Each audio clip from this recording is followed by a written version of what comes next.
Hey, it's Conrad Thompson, and you're listening to Arn. And of course, we couldn't do it without the Hall of Famer himself, the founder of the Four Horsemen, the creator of the Spinebuster. Ladies and gentlemen, here he is, Arn Anderson. Arn, how are you, man? Hello, everyone. I'm just fine. Thank you very much. Glad to be here and glad to be doing this podcast with you again.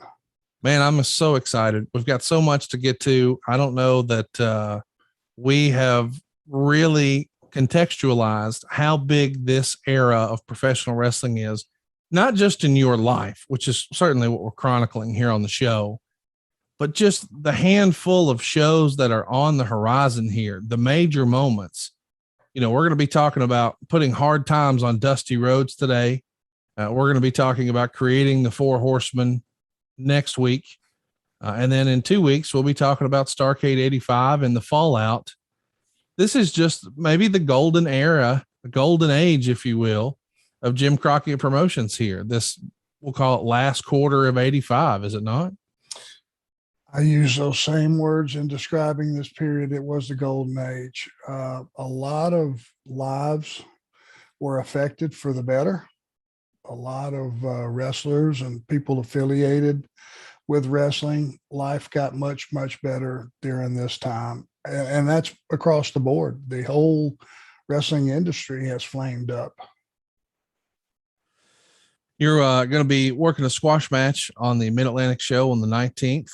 And then in reality, you're at the Coliseum in Greensboro on October 19th, teaming with Ole to take on the tag champs, Ricky and Robert.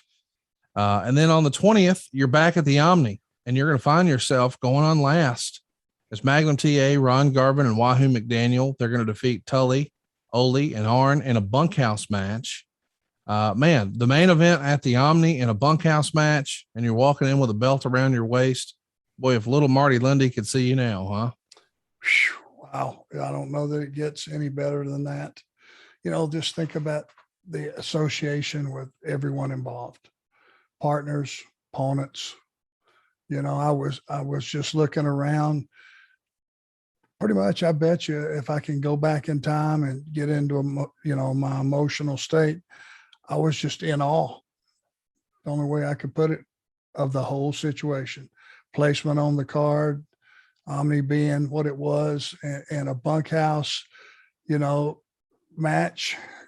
If you thought it was violent, us trying to get out of that cage, you can imagine six guys going at it where there are no rules.